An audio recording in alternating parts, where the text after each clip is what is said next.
Welcome, everybody, into the Valley. I am Ethan Shutt, joined by Philip Russell. We are missing Ryan Shutt, who will be with us in spirit, but due to some work travel, cannot be joining us. But we wanted to go ahead and start by making some of the points Ryan would have made. So I'll go ahead and start. Inner Ryan. Campaign is the best player on the team. He deserves a max. And if he is not the NBA Finals MVP by 2030, I know nothing about basketball. All right. I feel like I got a good Ryan point out of the way. Philip, anything that Ryan would add if he were here for us? You already took my campaign joke. Who's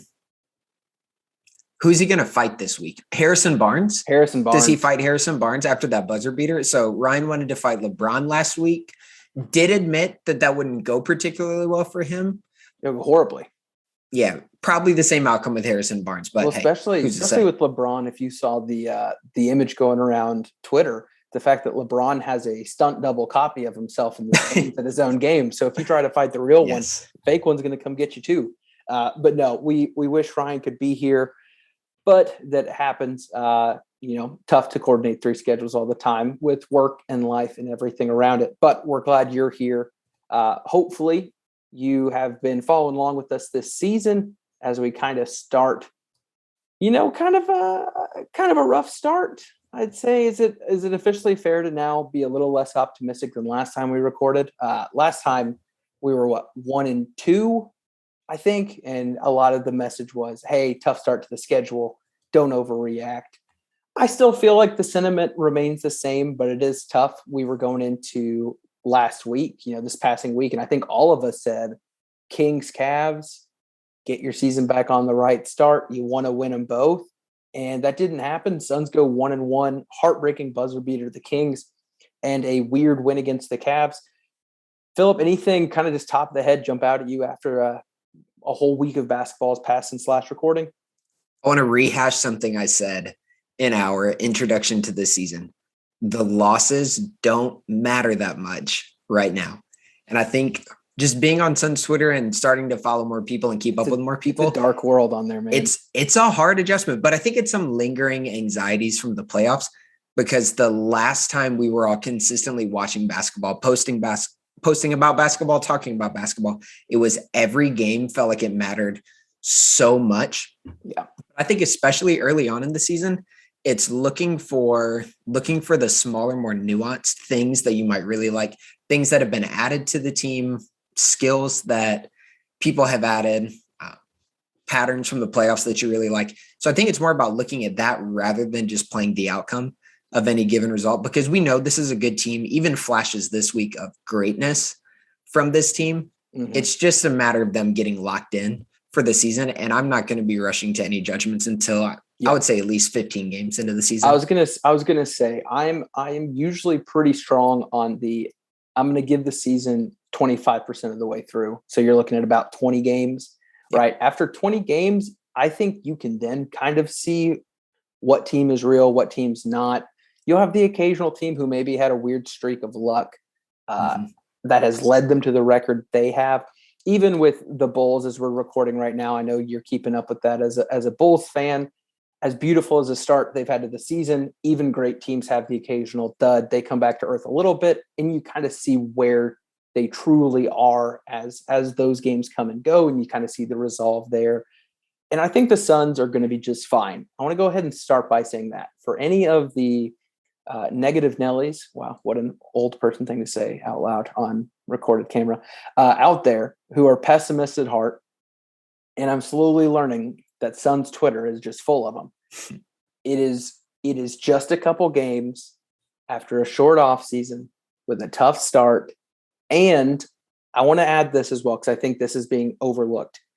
One of the biggest excuses or justifications last season was all these new pieces, people figuring it out. Like, I know we don't have a star new piece, right? Chris Paul, obviously the focus is on him, but there's still some new stuff going on, right? New rotations, new people being put in this, whether that's, even just new roles, right? Like campaigns roles growing, other people's roles are growing. They're having to mesh again, adding in JaVale. Yeah, that's a lot of change. Like change still is a thing, even if it's a lot of the same faces as they kind of are building for this new season. So give it some time. That's my one message, that if you can take anything from this episode, just give it some time. Yeah, and once upon a time, I was a big Kentucky basketball fan, and one of the frustrations with Coach Calipari in the collegiate realm is that sometimes it feels like he might be holding his guys back because he's trying to implement a system.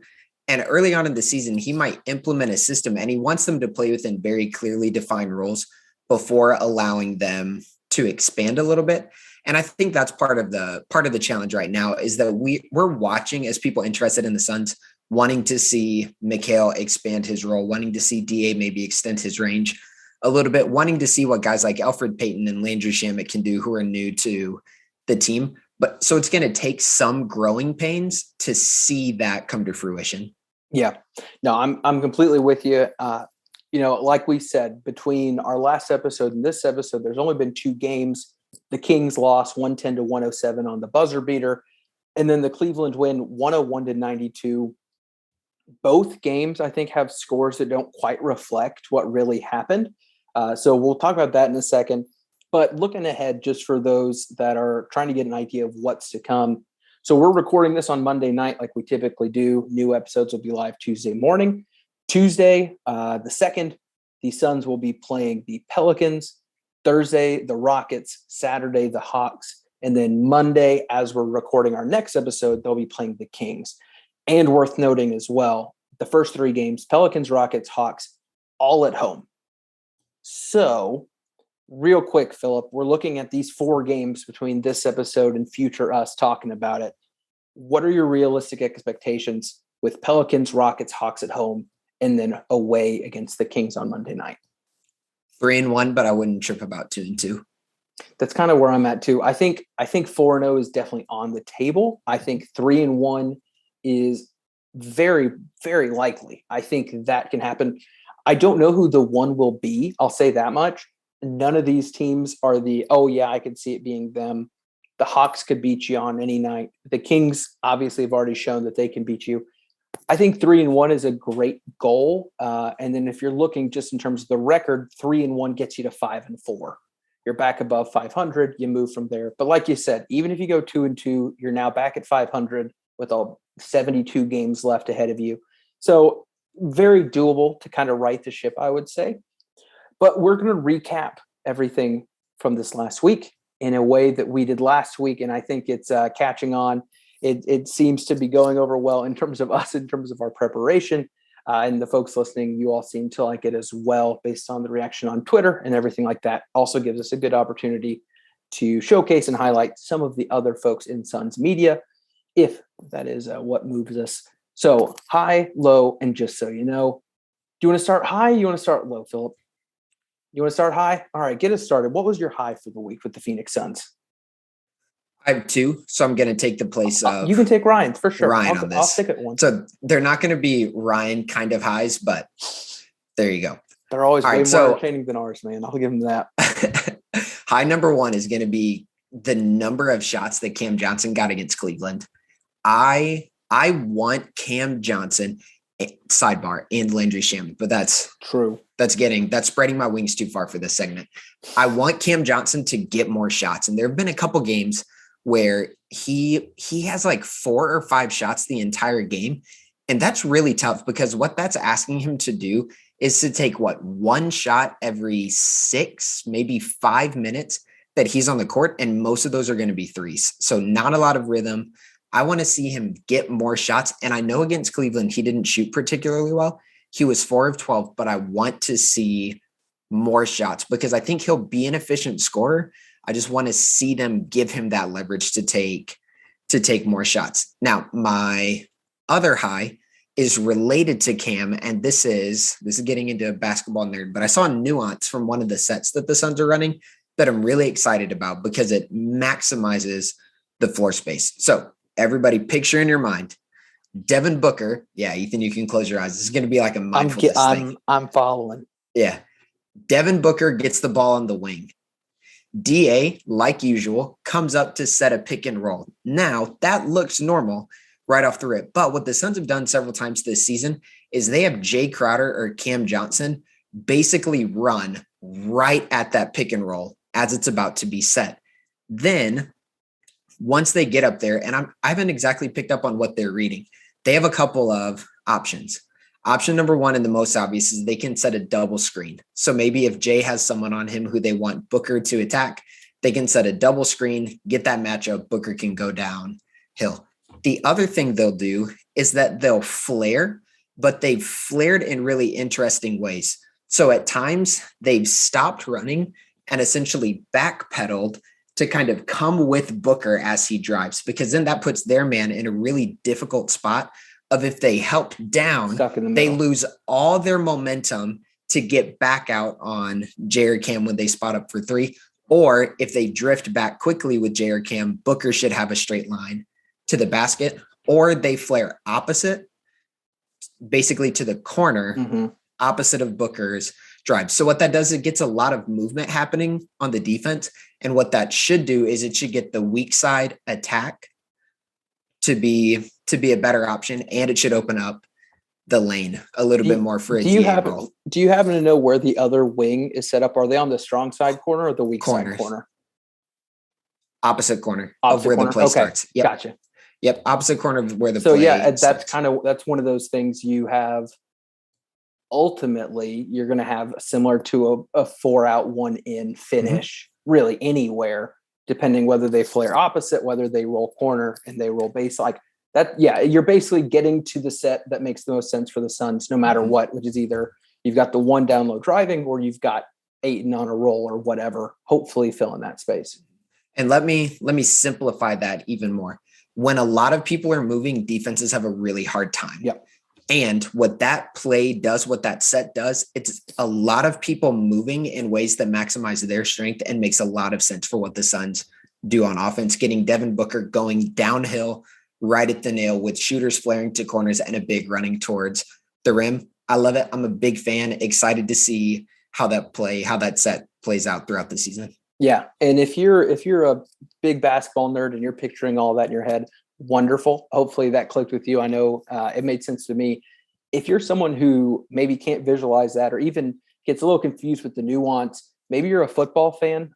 One of the examples in my mind that's kind of accomplishing the same goal is teams like the Rams, the 49ers. You're starting to see it some with the Cardinals if you're there in the Phoenix area. But it's this idea in the NFL right now that motion pre-snap is so big. And what it's doing is it's making the defense question their responsibilities. Going into any defensive set, a linebacker, a lineman, whoever has a man responsibility, whether you're the Mike Sam linebacker, you know what gap you've got, you know, whatever. When offenses have motion, you're having to think through while all this real-time stuff's going on. Okay, this moved here. This is my responsibility. Okay, well, if he goes here, it's either me or the guy next to me. And all you're doing is you're adding some confusion and some extra steps and thoughts to what you want to be a very natural reaction.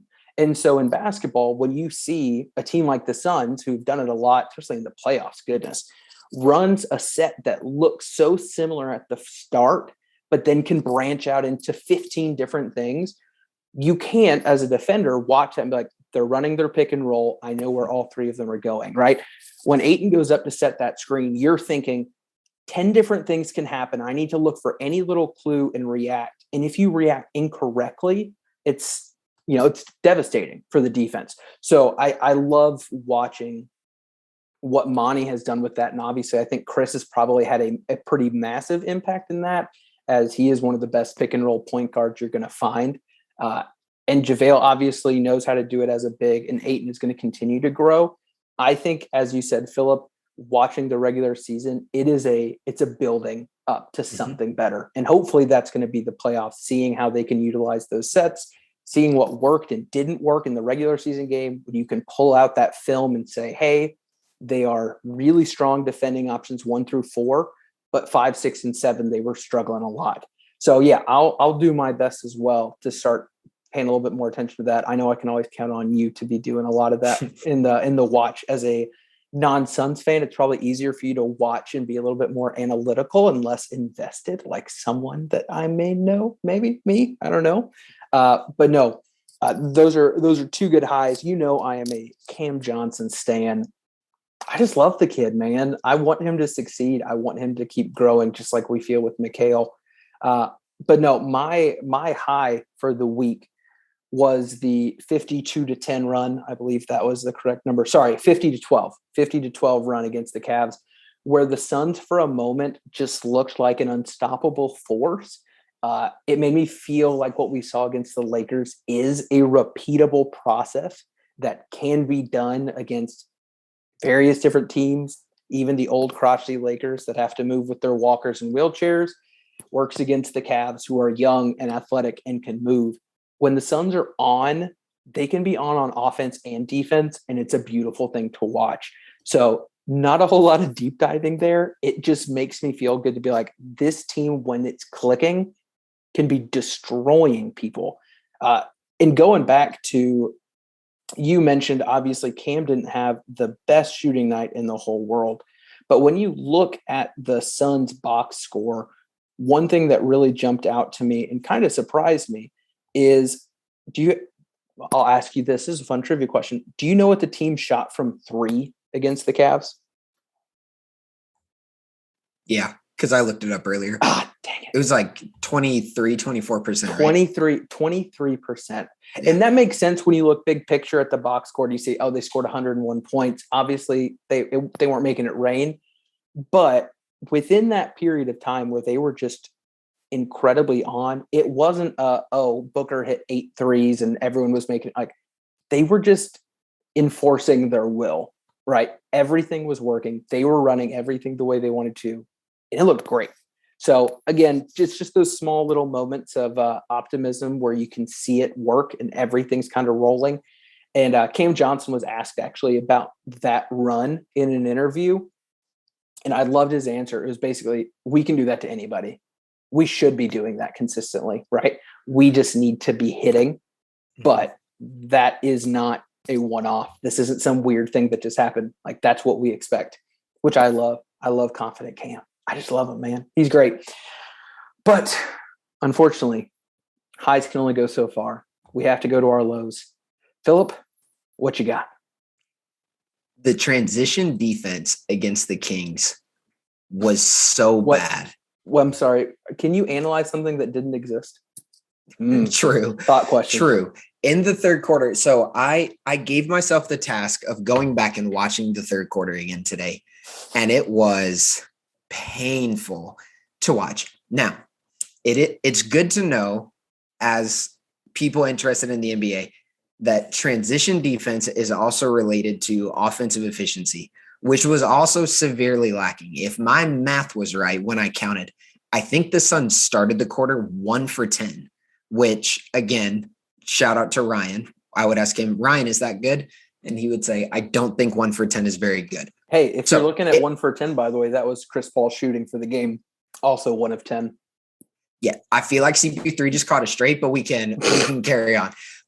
But one of the things I noticed during that quarter is the Suns just looked slow getting back on defense, and that cascaded into the big run. And one of the biggest problems is that they were slow getting back on defense.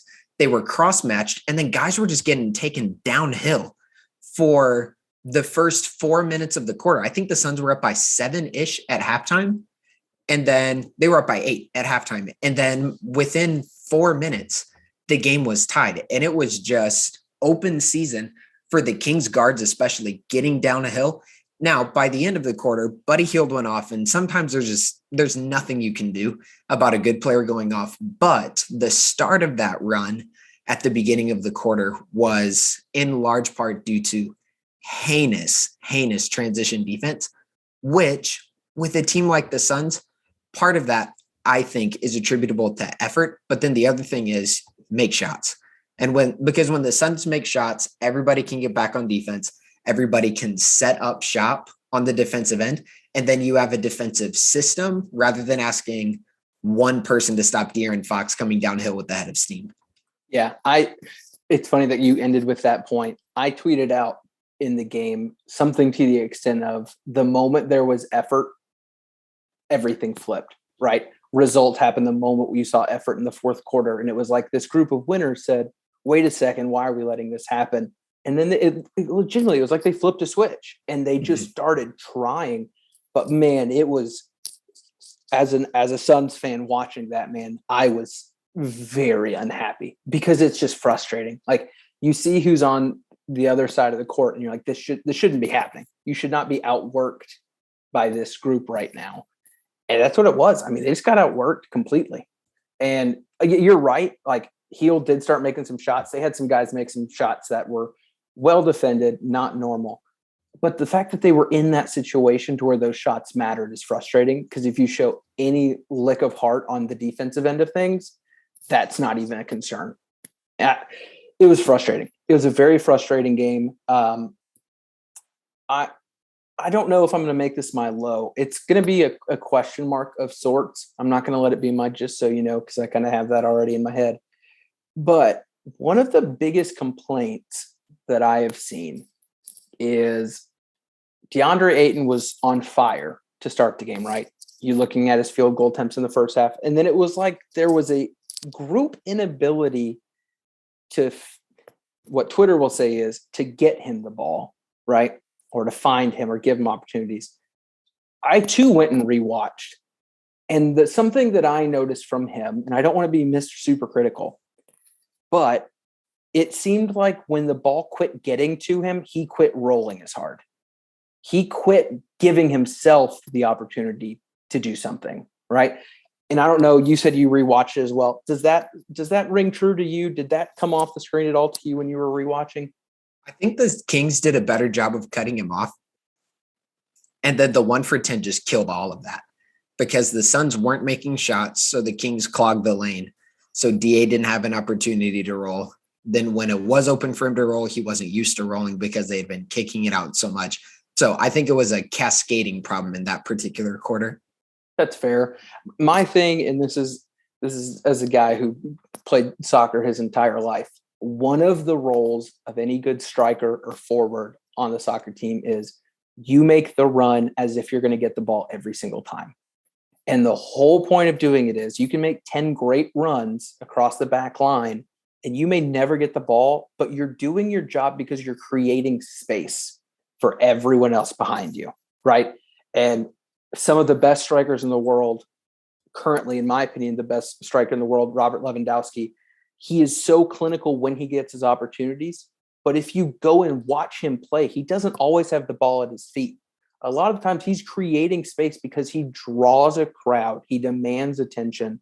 And we talk about that with Booker and Paul a lot last season, right? The gravity they have. Ayton should be collapsing a defense with every roll, because he should be running in there at 40 miles an hour like he's about to do something, right? Make them collapse, because that is going to give everyone else more space to make those opportunities. The moment he quits rolling with a purpose, life gets harder on the other 4 guys that do need that extra space. And to your point, when those dudes aren't making their shots, that's going to be tough. You know, that changes the flow of everything. But I could just see those moments where it seemed like it was this inevitable, I'm not getting the ball, I'm not going to actually cut to the basket like it matters. And that, to me, that comes off the screen, like when you're watching that, which means if I'm the guys playing with him, that's going to show up as well when you watch film. Being content with that role, though, takes a certain level of maturity that I'm not sure it's fair to expect from Ayton. Yeah. And this isn't to say that Ayton's an immature player, but some of the best people in the game right now at filling that particular role are Draymond Green and Steph Curry. And they've been playing together for a decade. And Steph specifically is content to get so much attention onto himself, because he knows, okay, if there's a trap that comes up, or if Draymond gets the ball out of his hands, the most likely scenario is probably going to be 2 passes into a wide open shot. And if you watch the Warriors sometimes, some of the first people that will get high-fived after a possession where they didn't score and they didn't get an assist are Steph and Draymond, because they've gotten the defense's attention, gotten rid of the ball as quickly as possible, and they know that's what's best for the team. So again, that's a very mature concept where you're focusing on what am I doing to contribute to the team success. And again, this isn't necessarily a shot at DA, but that takes a heightened understanding of the game, that part of your role as such an athletic, gifted big is to roll hard so that maybe Chris Paul can kick it out in the corner for a wide open three, and to do that consistently. And if that shot in the corner is open, it's not going to show up in the stats at all. But good basketball minds, the people on the coaching staff, are going to watch that and say, DA played a big part in that. Yeah, no, I agree. And I don't want my one low to overshadow the highs, which are he had a 21 and 21 night on incredible shooting across the board. He did great. Like, he played a very good game. Those are just those little things that, as contract discussions happen over one offseason and lead to another, those are those little things that I think a coach or a GM are looking for, when it comes to what makes this person a max player or whatever have you, who cares? But he had a good game. It is going to be interesting to see if there are nights where he's just on, if the Suns can change the game plan to maybe feed him more and say, hey, if he can't be stopped, let's give him those opportunities. Because I do think he has the intelligence in terms of just basketball IQ. If he's in a spot where he's not comfortable, personally, I don't see him really forcing crap up a lot. Like, if he doesn't have it, he's going to kick it back out. So I don't foresee him being wow, why does he keep trying to do that when he's overmatched or double teamed or whatever? Like, you're going to get his weird little 10 to 12 foot step back shots over, but you'll live with those. So not a whole lot of lows, honestly. I think you easily could have gone 2-0. My low is that they lost one of them on my goodness, that Harrison Barnes shot, it was like a slideshow of strobe lighted flashbacks in my head of every buzzer beater I've watched as a Suns fan. Some weird ones stick out. I think Blake Griffin has like 7 of them, which is so stupid. It was tough. It felt like being a Suns fan again after I had forgotten what that was like for a bit. But again, early in the season, whole lot of optimism and hope moving forward. And with that, we move to our Just So You Knows. This can be a thing you saw that you wanted to share with the listeners at home. This could be something that you liked that maybe you think deserves a little bit more attention. The ball is in your court. Philip, you're Just So You Know. Again, I have 2, but I want to go for my second one. I want to go after yours because it's going to be a game. We're going to end with a game today. Oh, I love games. Okay. My main Just So You Know, NBA City jerseys dropped. The full slate of jerseys dropped on Twitter. And speaking of dropping it on Twitter, we will drop a link so you can look at them during this segment on our Twitter. Now, here's what I'm going to do. 3 hits and 3 misses. Here's the deal, though. Everybody knows that the Valley jerseys are tough. So I'm not counting those. Those jerseys are sick. Give me a black hoodie with the Valley logo on it. I will pay an obscene amount of money for that. Okay, here are the hits. Nets.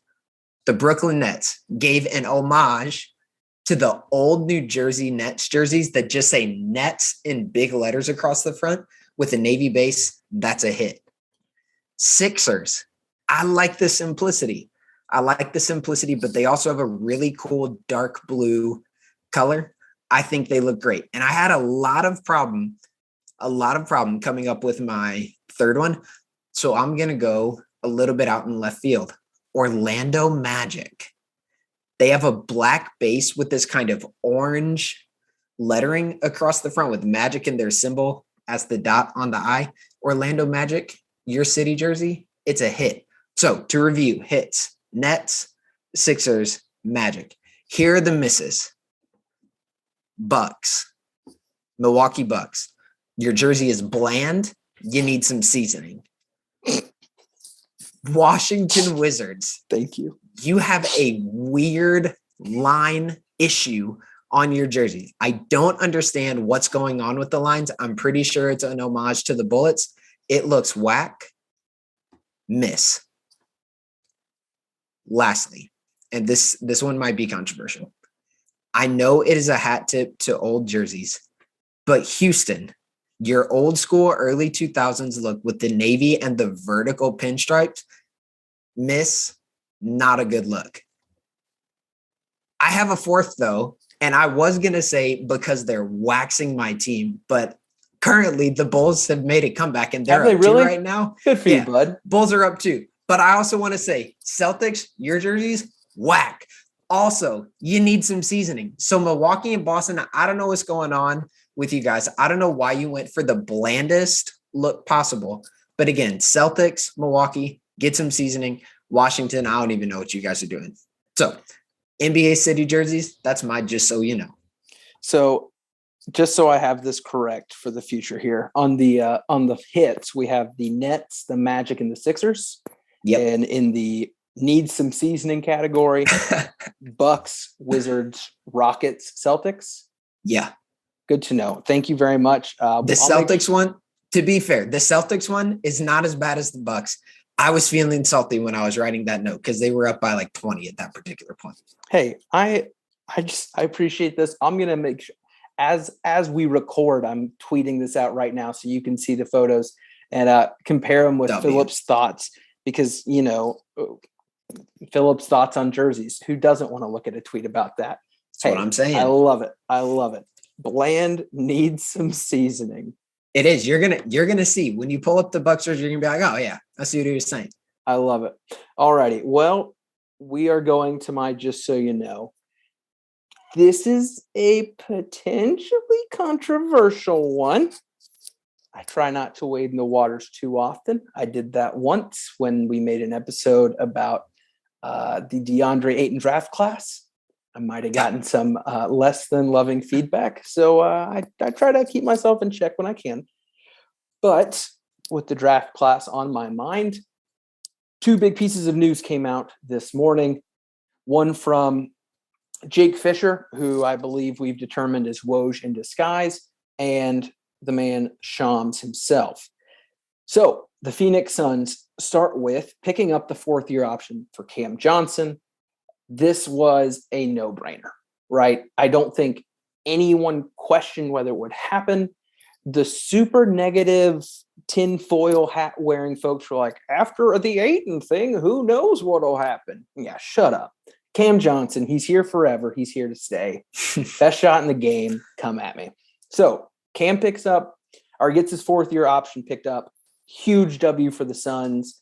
Looking at that draft, it was quite jarring when that pick was made. Lots of question marks. No one really saw it coming.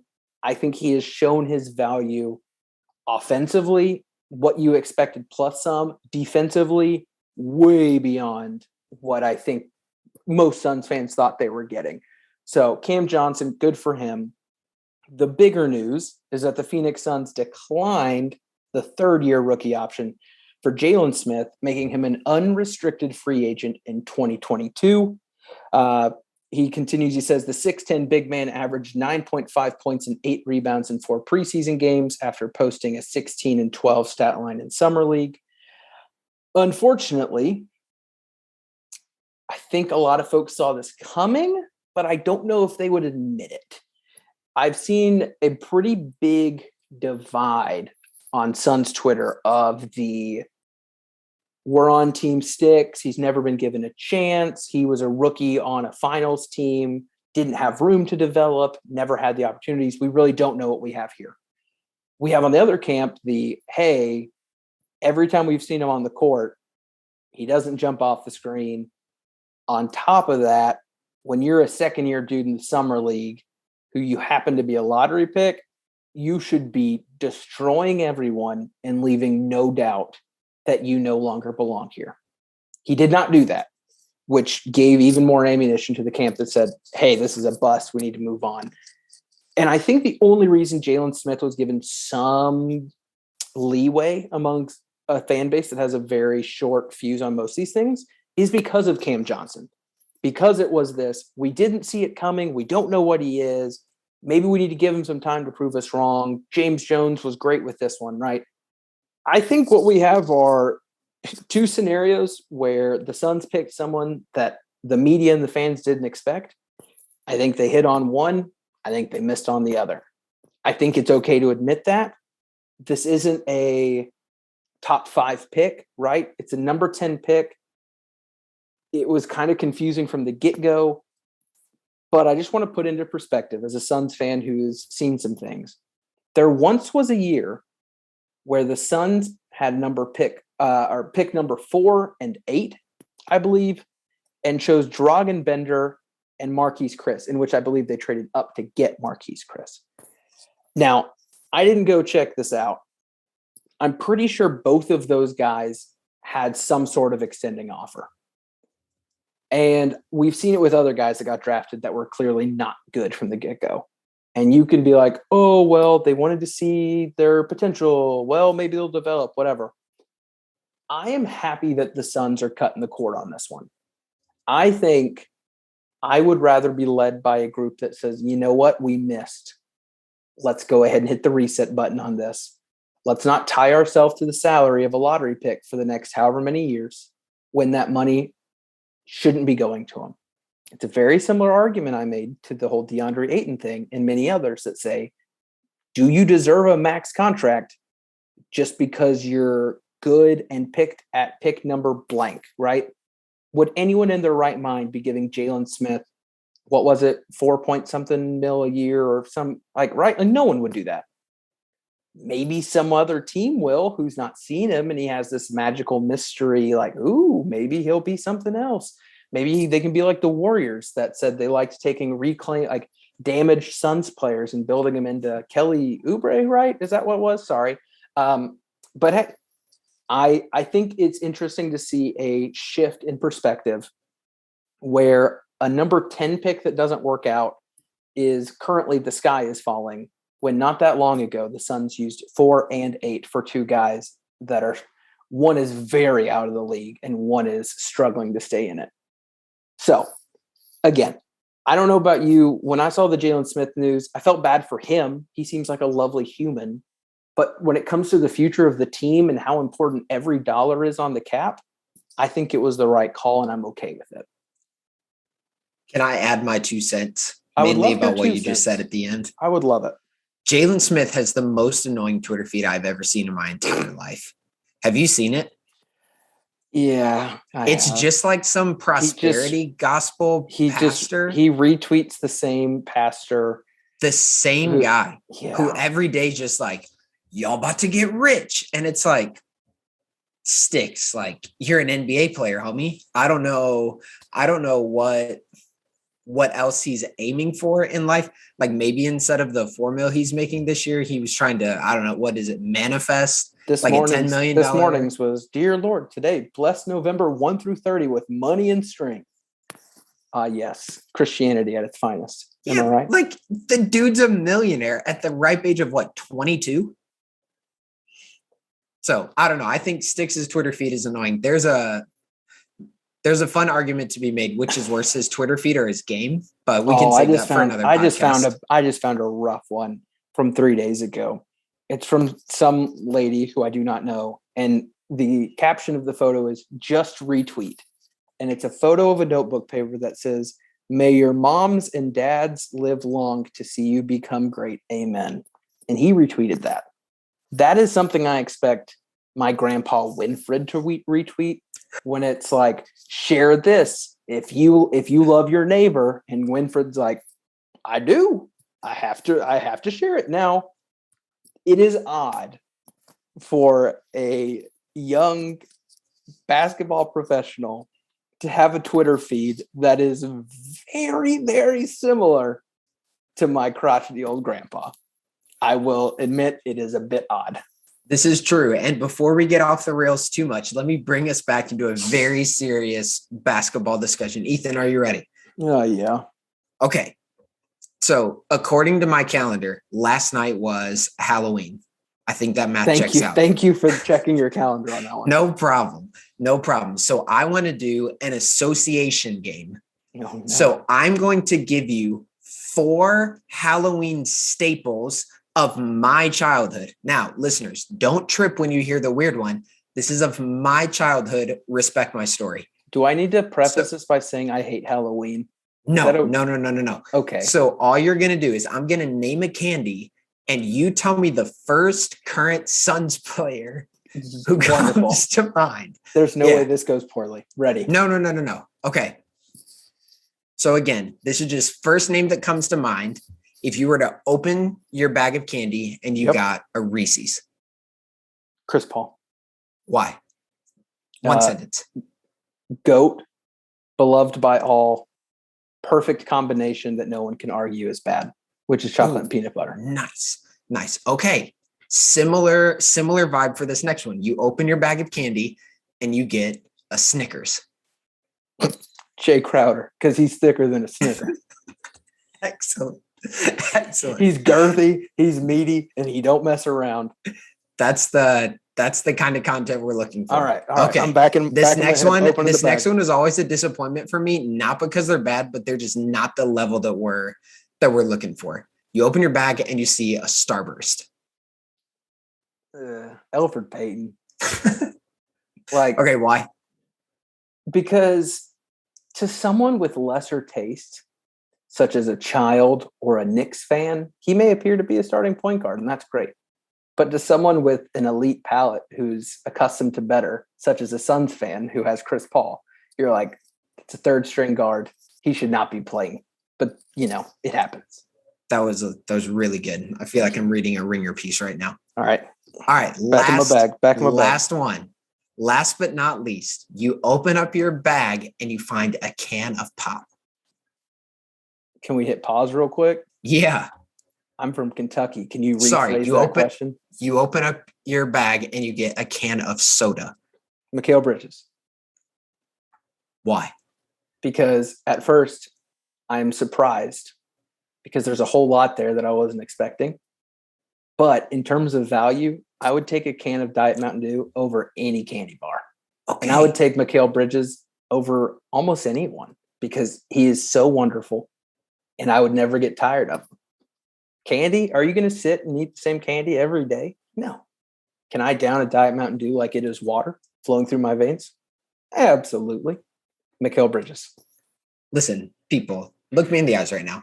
If you're watching on YouTube, this is the content that you're here for. We can go from... We save it to the very end for a reason. We can go from the minutia of the sets that the Suns are running to the associations we have between Suns players and candy. I don't know what more you want from a podcast, but like, subscribe, and ring those bells. Thank you so much. Well, Philip, I've enjoyed it. I feel like I've been on a little one-on-one date night, but I'm going to be happy when we get our third wheel, our third musketeer, our third caballero, our third amigo. How many other third things do I know? You lost me on the Capellini Pomodoro. It's some Italian something. No, but hey, this has been fun. If you guys are listening, not one to beg. I may pester. I may make a small comment on the side. But all I'm asking is if you are watching on YouTube and you somehow made it through this entire episode and you're still chilling with us, feel free to hop in the comments. We love knowing that someone is spending some time with us by choice. We have wives who spend their time with us by obligation and necessity. It's great to know that we've got some friends that do it because they just want to. Ryan, if you're listening, I hope we did you some justice. If you skip to the end just to hear how we closed it, we love you, campaign. You're the best.